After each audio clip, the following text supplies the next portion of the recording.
Oggi ragazzi voglio vedere insieme a voi le 10 azioni più importanti del settore della comunicazione, ok? Del communication services. State qui perché ragazzi c'è veramente tanto da dire e queste azioni sono veramente importanti. Parliamo di Facebook, Google e via discorrendo, cioè azioni super conosciute che fanno parte di questo settore. Sì, perché questo settore è veramente importante, molto spesso sottostimato.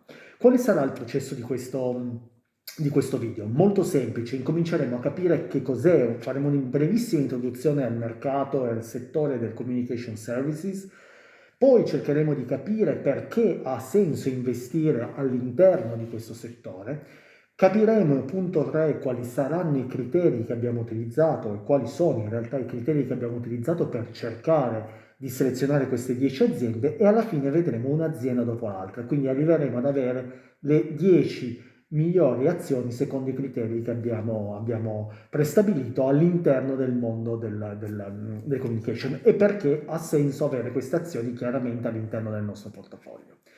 Sapete che qui siete su M per Money, il canale che cerca di spiegare in maniera semplice, magari anche un po' diversa rispetto a tutti gli altri canali, cioè con massima libertà e trasparenza, a dei piccoli e medi investitori, alle famiglie, veramente proprio alle famiglie che hanno dei figli, che vanno a lavorare, insomma, che hanno la necessità di avere dei veri consigli di risparmio e di investimento. Quindi parliamo di vita reale, perché ogni euro, ragazzi, conta assolutamente. Ma andiamo subito al primo capitoletto di questo video che cerchiamo di capire un'introduzione al communication service. Cos'è questo settore? Allora, prima di tutto è un settore secondo me molto importante perché come dicevo prima è sottovalutato.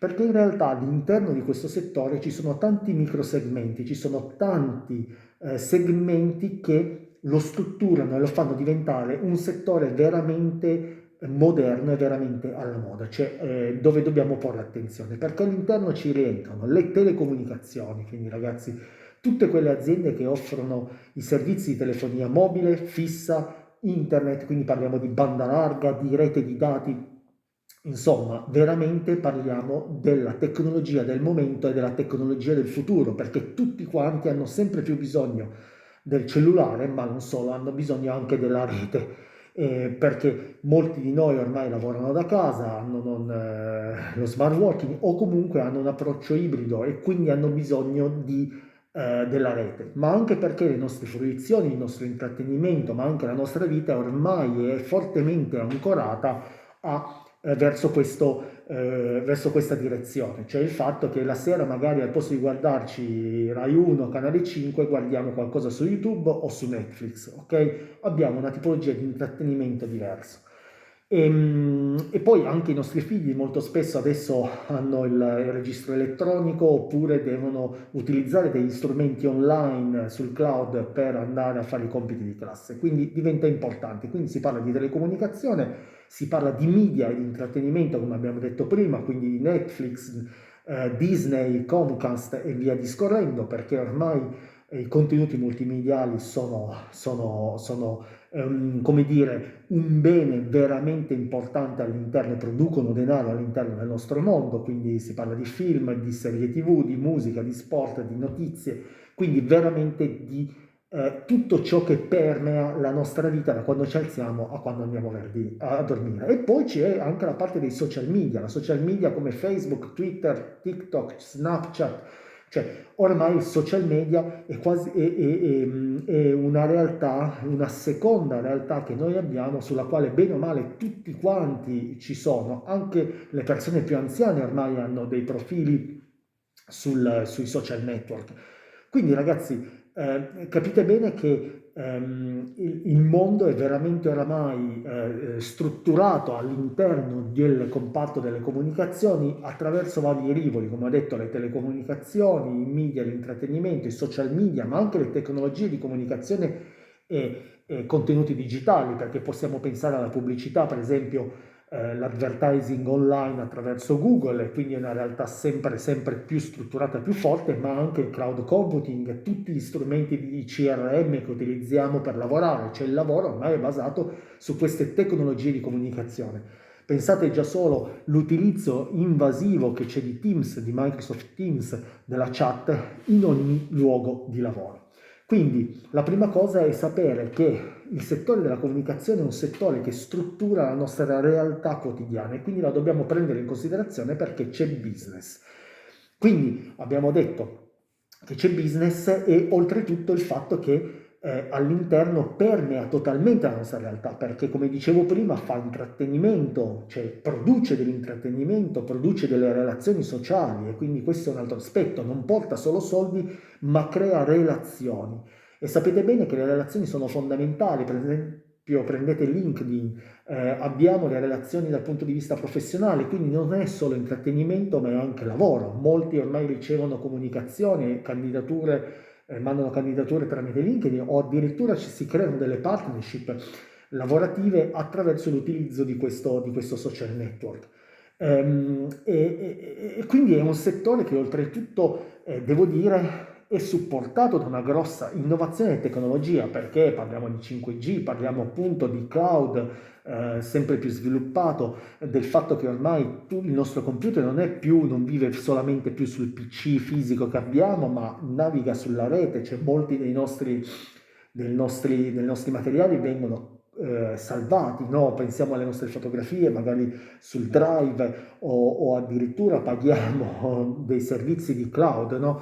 Quindi quello che voglio dire è che la nostra vita è pervasa in ogni momento dall'utilizzo di strumenti che sono di comunicazione, no? Utilizzano questo settore della comunicazione, quindi in qualche modo ci interessano personalmente da un punto di vista emotivo, relazionale, di lavoro e anche economico, no? Diventa veramente importante anche sottolineare questo punto. Quindi l'importanza e la strutturazione del settore della comunicazione è fondamentale. Communication services è qualcosa che ormai ritroviamo attorno a noi, anche semplicemente con uno smart TV.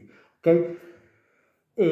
Ma il punto numero 2 è cercare di capire perché conviene andare ad investire all'interno di questo settore. Beh, se abbiamo visto che ormai c'è una crescita della digitalizzazione in maniera assolutamente pervasiva, no? Cioè, quindi nell'utilizzo quotidiano che facciamo di ogni cosa, dal cellulare alla smart TV, al fatto che anche la nostra, non lo so, anche la nostra macchina ormai ha dell'intelligenza all'interno, no? Ci permette di comunicare attraverso direttamente chiedendogli di fare un numero, di comporre un numero e di metterci in contatto. La comunicazione è ovunque e dovunque oramai. Quindi è un mercato che sta ingigantendosi sempre di più, c'è dovuto anche grazie alla digitalizzazione, perché in realtà la comunicazione molto spesso non è solamente, come dire, quella tradizionale, ma sempre di più quella digitale e quindi noi in qualche modo stiamo e dobbiamo in qualche modo seguire la crescita che noi abbiamo visto in questo settore della comunicazione e della digitalizzazione. La dobbiamo percorrere se vogliamo in qualche modo fare degli investimenti che abbiano un senso e seguano i trend. E poi chiaramente conviene andarla a investire perché sempre di più la tecnologia noi la dobbiamo seguire. Dove c'è tecnologia? Ormai la tecnologia c'è dovunque, c'è lo sviluppo, c'è nel settore della salute, ma soprattutto in questo settore delle comunicazioni. Nel settore delle comunicazioni sappiamo perfettamente che è in continuo miglioramento e ottimizzazione. Pensate 10-15 anni fa come navigavamo su internet, no? Non voglio parlare del 56K, ma di come facevamo fatica e di come non sarebbe stato possibile già solo 5-6 anni fa in certi luoghi avere la possibilità di lavorare o semplicemente di guardare un film. Era fantascienza, adesso ormai si gioca, i bambini, i ragazzi giocano online con i propri amichetti attraverso la connessione di internet, quindi la comunicazione ormai si è completamente modificata grazie anche alla tecnologia e dove c'è la tecnologia c'è una possibilità di crescita perché c'è domanda, c'è sviluppo e quindi in qualche modo queste aziende possono e dovrebbero fatturare di più. Quindi c'è domanda, c'è offerta che si sta sviluppando. E poi secondo me c'è un altro motivo per il quale conviene investire all'interno di questo settore, perché c'è una forte diversificazione.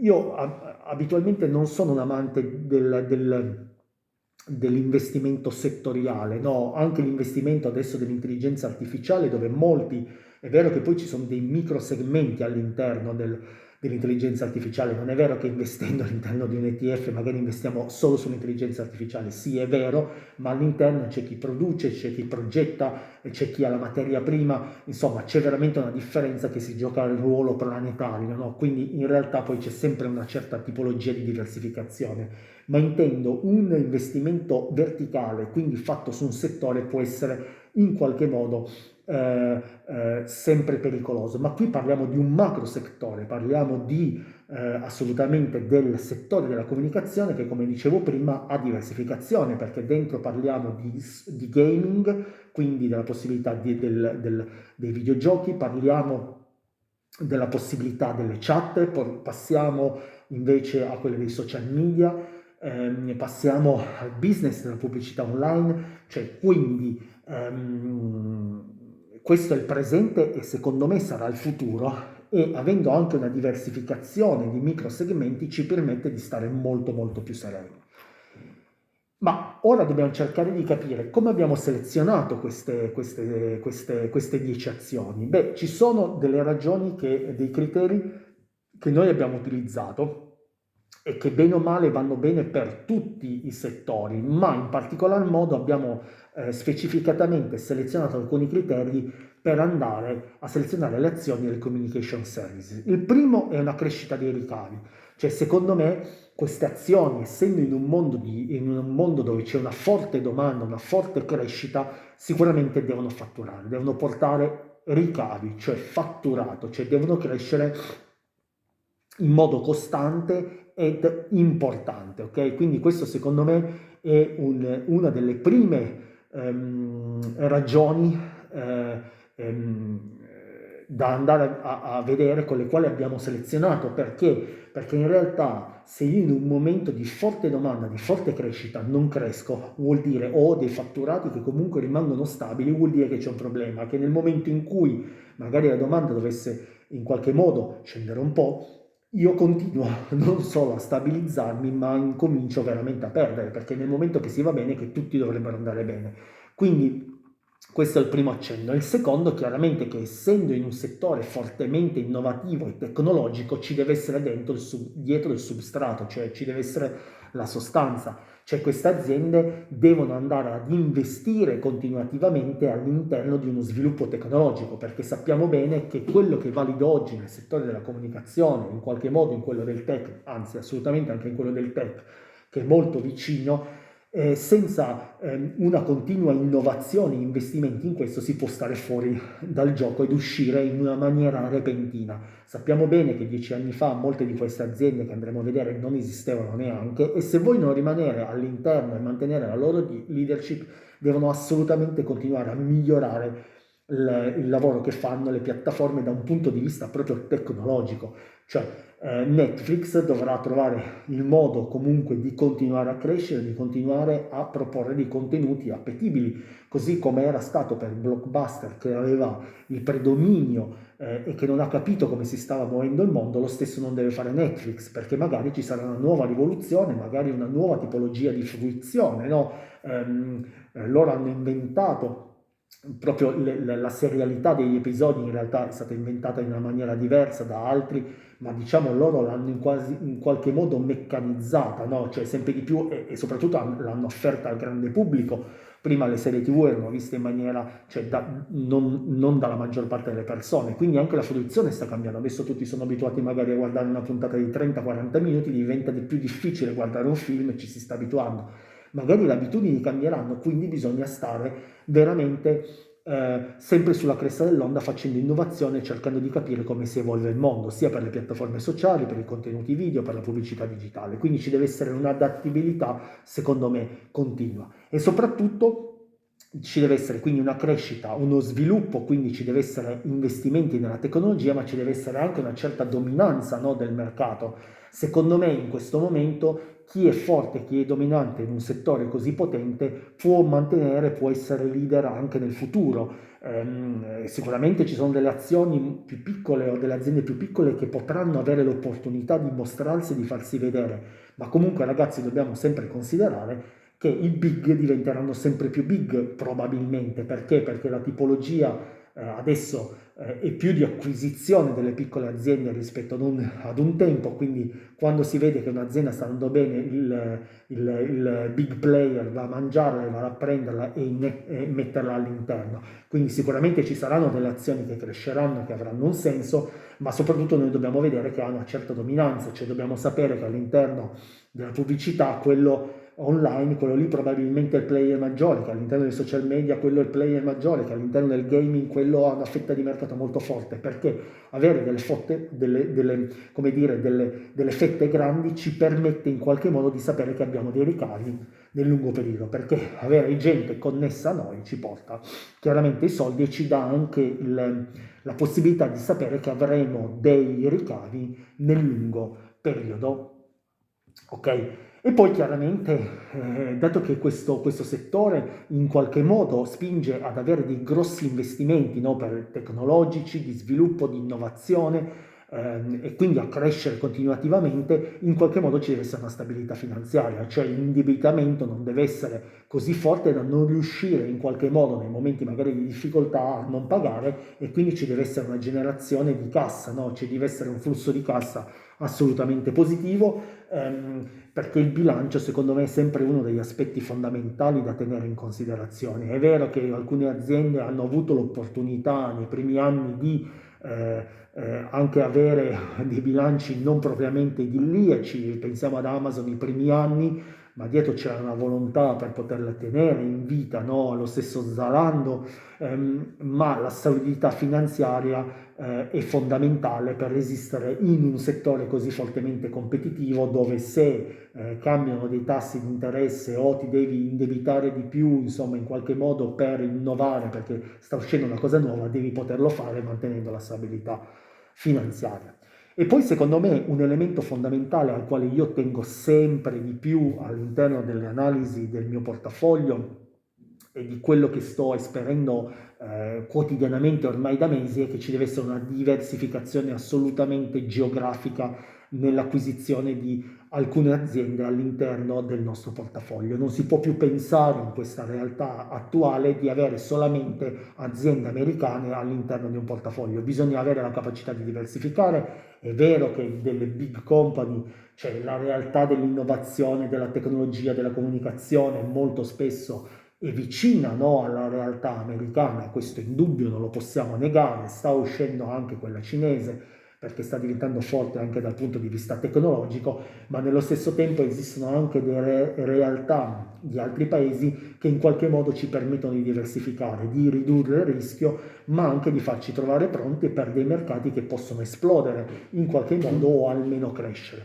Io credo che in questo momento nel quale sempre di più c'è un certo isolazionismo, no? Una volontà di in qualche modo di essere autosufficienti, ecco adesso semplifico, da parte delle macro aree tipo l'America, la Cina, l'Europa adesso, in qualche modo ci possa essere l'opportunità per ognuna delle macro regioni, ma anche per i mercati emergenti non China, di avere un futuro nel quale loro devono investire anche in comunicazione, in tecnologia per poter crescere, perché il presente e il futuro e tutti quanti lo faranno e molto probabilmente ci sarà più spazio per tutti per poter in qualche modo dare visibilità al proprio mercato. È chiaro che il mercato americano è sempre quello predominante, è sempre quello che se cade potrebbe far cadere a sua volta anche gli altri, perché si parla già, cioè il dollaro è quello utilizzato da tutti quanti in qualche modo, perché la borsa è assolutamente più importante, perché la capitalizzazione maggiore delle aziende si trova lì, perché il PIL più grande del mondo viene prodotto in America. Le ragioni sono tante perché l'America è la più importante,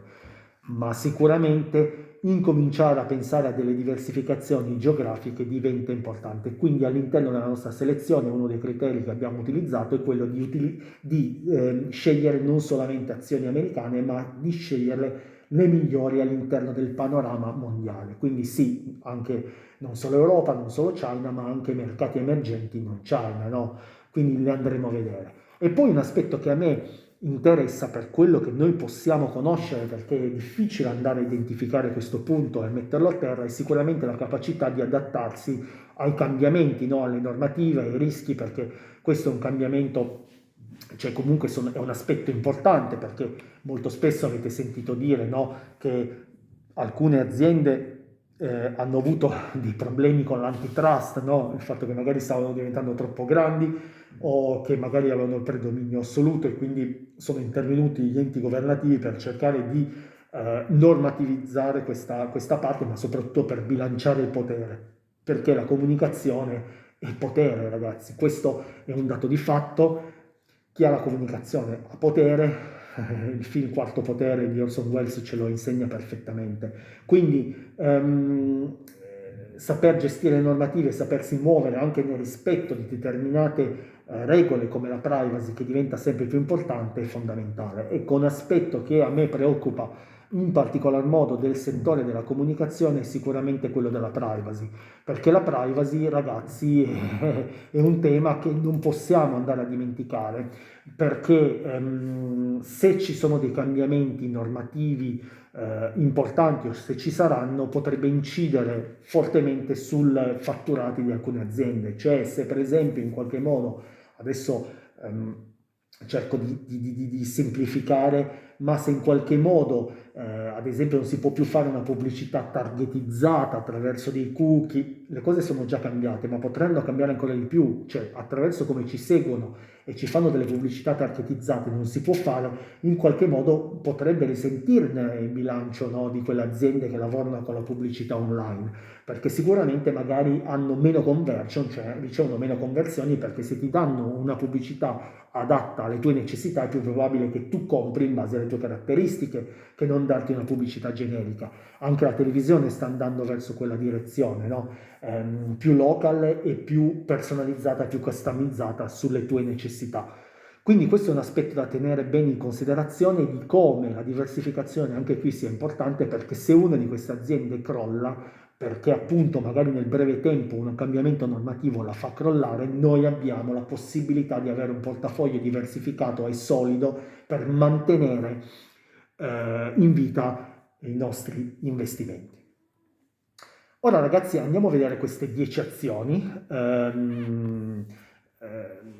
partendo dalla prima. La prima la conoscete tutti, sono partito da questa, io la amo in particolar modo, perché il settore della comunicazione è un po' il mio settore nel quale ho il mio, come dire, la mia fonte di reddito principale, quindi in qualche modo la conosco sufficientemente bene, ed è Google. A me è sempre piaciuto in maniera importante perché ha sempre cercato, come dire, di innovare, di portare delle novità che potessero in qualche modo darci dei benefici sulla nostra vita, perché ragazzi è indubbio che la qualità di un servizio come Google Maps, pensate a 5 anni fa, è veramente stravolgente dal nostro punto di vista, è veramente utile. Il fatto di fornirci delle soluzioni per trovare le informazioni che vogliamo cercare su Google attraverso i motori di ricerca è un'altra cosa veramente fondamentale. La capacità di aver offerto un servizio, un'offerta nuova di intrattenimento di un certo tipo su YouTube rispetto alla televisione tradizionale, anche questo secondo me è fondamentale. Cioè le loro attività, secondo me loro sono veramente re di internet e della pubblicità digitale, cioè loro fanno tanti soldi attraverso la pubblicità digitale. È chiaro che in qualche modo io credo che questa sia un'azienda veramente importante da tenere, ed è veramente grande, cioè sapete bene che Google, diciamo, è controllata, no, da Alphabet, quindi questo tenetelo in considerazione quando le ricercate. Secondo me è la leader nella pubblicità digitale, ma offre tanti servizi diversi che la rendono in qualche modo veramente strutturata. È chiaro che bisognerà vedere come l'intelligenza artificiale entrerà all'interno di questa realtà, perché la cosa che io mi chiedo è come la ricerca entrerà all'interno delle nostre scelte, perché molto spesso ormai è vero che cerchiamo su Google magari, non so, la ricetta, quindi ci viene facile, ma sempre di più è più facile anche utilizzare ChatGPT o magari Gemini, adesso vediamo chi vuole utilizzare chi e cosa, ma in qualche modo è fondamentale tenere in considerazione che la ricerca online sta cambiando e se passeremo tramite ChatGPT ci saranno dei problemi da valutare per Google, no? Sempre fermo restando che c'è un aspetto dell'intelligenza artificiale, che i contenuti devono essere creati, perché se i contenuti non vengono creati, ChatGPT non può trovare le informazioni. Quindi in qualche modo bisognerà trovare un bilanciamento, cioè bisognerà continuare a creare informazioni, a creare contenuti, quindi non è che possiamo solo cercare di crearli attraverso l'intelligenza artificiale, bisogna dare in pasto le cose. Questo è un altro discorso che tratteremo, però sicuramente Google io la vedo un'ottima azienda, bisogna vedere come reagirà, ma secondo me è bene perché ha tante veramente strutturata a questi cambi radicali. La seconda azione che vi presento, la conoscete benissimo, è Meta Platforms, è il colosso dei social media e del colei che ha Facebook e Instagram e WhatsApp, quindi sta investendo pesantemente anche nell'intelligenza artificiale, nel metaverso, ha lanciato questa idea del metaverse che un po' adesso sembra essersi arenata, secondo me controlla le piattaforme più importanti del mondo, gli manca appunto TikTok, ma il fatto già di avere, come dire, Facebook, Instagram, che comunque stanno tenendo nel lungo periodo, perché sapete bene come le social media molto spesso appaiono e scompaiono, questi due stanno tenendo molto bene, hanno le loro nicchie, di mercato, di target e via discorrendo, ma stanno resistendo molto bene. E poi secondo me WhatsApp è veramente un altro business molto importante, quindi questo è un altro settore un po' differenziato rispetto a quello della potenza di internet che parlavamo prima di Google. Qui andiamo verso una diversificazione, quindi parliamo dei social media e quindi è giusto insomma differenziare, quindi secondo me Meta è un'altra azienda da tenere assolutamente in considerazione. La terza azienda che io monitoro con forte attenzione è Tencent, che è l'azione in qualche modo leader nei social in Cina con WeChat. WeChat non è la stessa cosa di WhatsApp, ha molte funzionalità in più, è molto più strutturata, molto più diversificata, è una vera e propria app, chiamiamola così, nella quale che pervade le persone in Cina perché fanno moltissimo attraverso questo l'utilizzo di quest'app, quindi sono molto forti anche dal punto di vista dei social media o meglio della comunicazione, chiamiamola così, però in qualche modo andiamo a pareggiare l'azione precedente. Prima avevamo come dire, la penetrazione all'interno del mercato europeo, all'interno del mercato americano, quindi quello occidentale. Adesso andiamo a prenderci anche nel settore appunto del social media anche quello dell'Oriente, senza dimenticare che questa azienda è forte anche nel gaming perché appunto per esempio ha l'etichetta Honor of Kings, ma fa anche degli investimenti in AI. Questo vabbè lo fanno tutti quanti nell'intelligenza artificiale, nel cloud computing, comunque da tenere in considerazione. Secondo me questa azienda è importante perché appunto detiene un database enorme, cioè, come dire, chi detiene WhatsApp, chi detiene WeChat veramente detiene il potere, oltretutto WeChat permette anche dei pagamenti digitali con WeChat Pay, quindi in realtà c'è la parte anche di fintech, quindi in qualche modo è veramente trasversale e molto potente. Oltretutto c'è il gaming, secondo me Tencent è veramente un'azienda eccezionale che diversifica all'interno comunque di un conglomerato che ha abbastanza un senso comune il nostro investimento, ok? E poi c'è un'altra azienda importante, la quarta, che è la Prosus, ok? Questa azienda non viene dagli USA, non viene dalla Cina, ma e Netherlands, quindi dell'Olanda. Fa investimenti in tech e in e-commerce, quindi secondo me è molto importante anche tenere in considerazione questo aspetto. La Prosus molti non la conoscono, no?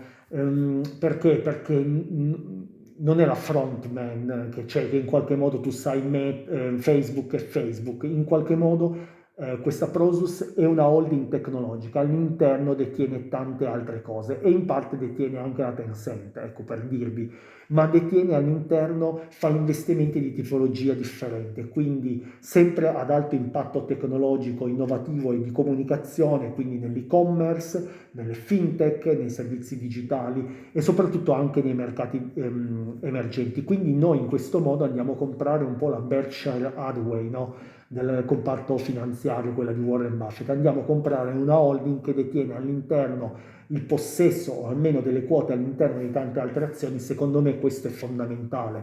Perché? Perché un'azione del genere in realtà, se gestita nella maniera corretta e migliore, ti permette veramente di avere un'ulteriore diversificazione all'interno del tuo portafoglio e se va male un'azienda all'interno di quell'azienda detenuta dalla Prosus, un'altra anda bene molto probabilmente. Quindi la diversificazione all'interno di questo conglomerato ci aiuta veramente a diversificare ulteriormente. Oltretutto diversifichiamo anche dal punto di vista nazionale, anche se olandese chiaramente investe in varie nazioni e anche in quelle emergenti. Quindi in qualche modo, ricapitolando, abbiamo investito nella parte della pubblicità online e della ricerca online, quindi di internet. Abbiamo preso le due facce dei social media, chiamiamoli così, tra Meta e Tencent e poi prendiamo qualcosa che ci permette di diversificare ulteriormente e che sia molto innovativo come Prosus. E poi vabbè, abbiamo un'azienda che a me piace, che è chiamata Reliance, che io direi che è la rivoluzione digitale indiana, no? Quindi questa non è di nuovo americana, è del primo operatore di telecomunicazioni in India, no? Quindi che fa investimenti per il 5G, servizi digitali, di intelligenza artificiale, di fintech. E qui andiamo a diversificare ulteriormente, cioè non abbiamo solo Cina, non abbiamo solo America, ma abbiamo anche l'India, il paese che probabilmente ha, come dicono in molti, nel 2040 sarà la terza potenza mondiale, probabilmente anche prima, supererà assolutamente l'Europa, questa è l'idea, perché dietro c'ha tantissime persone che possono veramente lavorare, cioè ha dei giovani, ha una forza lavoro nettamente superiore anche alla Cina. È vero che sono tante persone, ma sono persone giovani e quindi hanno l'opportunità in qualche modo di produrre e di consumare, questo è il fatto, perché i giovani producono e consumano, gli anziani purtroppo no. E questo fa parte dell'economia. Poi in realtà gli anziani cominciano ad essere messi all'interno di un circolo di consumo perché poi si stanno inventando sempre di più dei business correlati come i farmaci, come l'assistenza domiciliare e via discorrendo, perché ragazzi è tutto business purtroppo, bisogna dirlo. Quindi questa è un'azienda molto grande, è un mercato vero quello indiano emergente, ma ha un capitale che è quello delle persone collegate, cioè si parla di oltre 400 milioni di utenti, cioè è veramente un'azienda eccezionale la Reliance Jio, a vederla così, ok? Quindi questa è un'altra azienda che secondo me ha un senso all'interno della selezione delle migliori aziende a livello mondiale del settore delle communication services, sempre tenendo conto dei nostri criteri. E poi tornando in Europa abbiamo la Deutsche Telekom, no? Che è la regina delle telecomunicazioni del 5G in Europa e quindi oltretutto anche in USA perché controlla T-Mobile, quindi è una delle prime aziende di telecom, no? In Europa, quindi delle infrastrutture. Quindi avere le infrastrutture secondo me è un aspetto fondamentale perché le infrastrutture sono quelle dove viaggiano i binari, cioè è come nel comparto della logistica, cioè bisogna avere i camion, bisogna avere le strade e via discorrendo, qui bisogna avere le infrastrutture per far correre in qualche modo i dati. Quindi secondo me anche in questo processo di non andare a pensare solamente al fatto di chi ha un software, quindi ha un'app, ma anche di chi ha la carne, no? Quindi l'infrastruttura diventa fondamentale. E poi c'è la settima azione che è Netflix. Perché? Perché Netflix? Perché ragazzi, sebbene in qualche modo abbia lasciato adito a qualche downtrend, no? Secondo me Netflix ha il dominio dello streaming globale in questo momento, ha tantissimi abbonati, tantissime persone che sono collegate ad esse. Io credo che possa avere ancora delle possibilità di espansione nei mercati emergenti, ehm, e qui andiamo a diversificare perché andiamo a dare dei contenuti di intrattenimento, no? Quello che ci mancava, lo streaming digitale, avevamo già la pubblicità online, avevamo già le infrastrutture, abbiamo già i social media, ci mancava appunto questo aspetto dello streaming globale. È chiaro che Netflix può far paura perché in qualche modo bisogna sempre valutare il fatto che questo è un business che può cambiare abbastanza velocemente, che ha una forte concorrenza, no? Prendiamo anche Disney Plus e via discorrendo, Amazon Prime, cioè c'è una fortissima concorrenza, un passo sbagliato può farti mettere il piede in un fosso, ma diciamo che bisogna trovare una propria identità. Secondo me, in qualche modo, in questo momento, Netflix ha una buona identità, in qualche momento sembra che la perda, deve cercare di mantenere la creazione di contenuti di un certo tipo, deve permettere una navigazione, una selezione dei contenuti probabilmente in maniera più semplice, perché uno dei problemi che ha è che la gente poi fatica a trovare quello che c'è, perché c'è talmente tanta roba che poi è complesso trovare. Molto spesso io mi rendo conto che mi propone sempre le stesse cose, questo è un altro problema, perché oggettivamente c'è talmente tanto all'interno che ogni tanto magari qualcuno vorrebbe vedere delle proposte anche nuove, ma è difficoltoso, cioè se io devo già cercare mezz'ora qualcosa all'interno diventa assolutamente noioso e la mia mezz'ora che ho per guardare un episodio di una serie va a farsi benedire. Quindi questo è un aspetto che deve essere tenuto in considerazione. In questo momento, secondo me, ha ancora un vantaggio competitivo rispetto agli altri. L'ottava azione è l'America Movil, o meglio Movil, che è quel comparto delle telecomunicazioni nei mercati emergenti ci mancava, secondo me, è la più grande compagnia telecom. Abbiamo già selezionato l'altra, la Deutsche Telekom, ma qui andiamo a lavorare sui mercati dell'America Latina, quindi parliamo di Messico, Brasile e Argentina. Io ritengo sempre di più che i mercati emergenti siano veramente importanti da detenere all'interno di un portafoglio, chiaramente in maniera bilanciata, sana, ma possono avere l'opportunità con la nuova politica di Trump, con la nuova politica europea, hanno la possibilità, ma anche con la politica stessa che loro hanno di crescita dei consumi all'interno per poter sostenersi e via discorrendo. Secondo me è importante incominciare a considerare anche queste parti del globo all'interno di un portafoglio e quindi avere le infrastrutture non solamente in America e in Europa, ma avercele anche nei settori dei mercati emergenti ci permette di diversificare il nostro portafoglio in una maniera corretta e direi molto buona. Abbiamo altre due aziende, anche queste sono abbastanza nuove, io ve ne preannuncio una, è la Naver. Questa azienda è il Google, io lo chiamerei così, della Corea del Sud, no?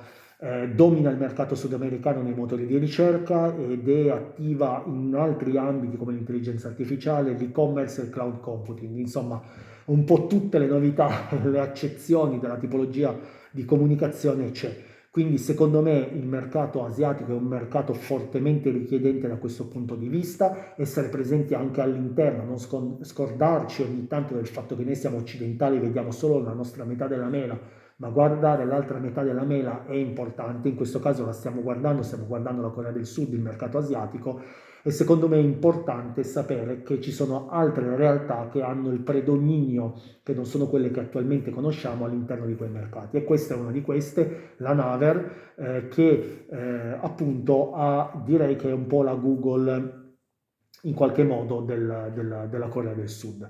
E infine c'è la Tesla, che non è la Tesla, ma è la Telstra, cercatela, che è il leader del 5G in Oceania, ok? Qui stiamo veramente, ragazzi, cambiando le regole del gioco, un pochettino stiamo sviluppando, stiamo prendendo realtà di settori diversi, perché la realtà non è solo quella che vediamo, ma non è quella che viviamo, ma è quella che c'è attorno a noi. Questa è la più grande azienda di telecomunicazioni in Australia, quindi investe fortemente nel 5G e quindi nella connettività del Pacifico. Quindi qua prendiamo un'altra area, non quella dei mercati emergenti che abbiamo nel Messico, Brasile, non quella americana, non quella europea, andiamo a prendere le infrastrutture e la telecom anche in Australia, nel Pacifico. Quindi stiamo veramente coprendo le infrastrutture a 360 gradi, abbiamo i social media, abbiamo WeChat in Cina, abbiamo veramente diversificato il nostro portafoglio andando a prendere le realtà più importanti e diversificate anche come microcategorie in tutto il mondo. Quindi io veramente considero che questo portafoglio possa essere geograficamente diversificato come sottosettori importante. Bisogna sempre tenere in considerazione, come vi dicevo prima, alcuni elementi all'interno del mercato del settore delle comunicazioni. La regolamentazione, secondo me, è il punto numero uno, è l'antitrust, quindi questo può cambiare veramente il gioco di alcune aziende in pochi minuti. C'è una fortissima concorrenza nello streaming, come dicevo, ma anche in tutti gli altri settori, quindi bisogna capire che ci sia sempre una competitività delle azioni che andiamo a scegliere, e poi ci sono degli equilibri geopolitici da tenere in considerazione che possono cambiare veramente l'ambiente. E poi c'è anche l'innovazione, ragazzi, è un altro punto da tenere in considerazione. Se non si innova, out, fuori dal nostro portafoglio, perché è veramente pericoloso. Ragazzi, ditemi cosa ne pensate, cosa fate voi, cosa ne pensate di queste aziende, ma soprattutto proponetene di nuove per uno scambio, no, di crescita comune. Io vi ringrazio e vi aspetto al prossimo video.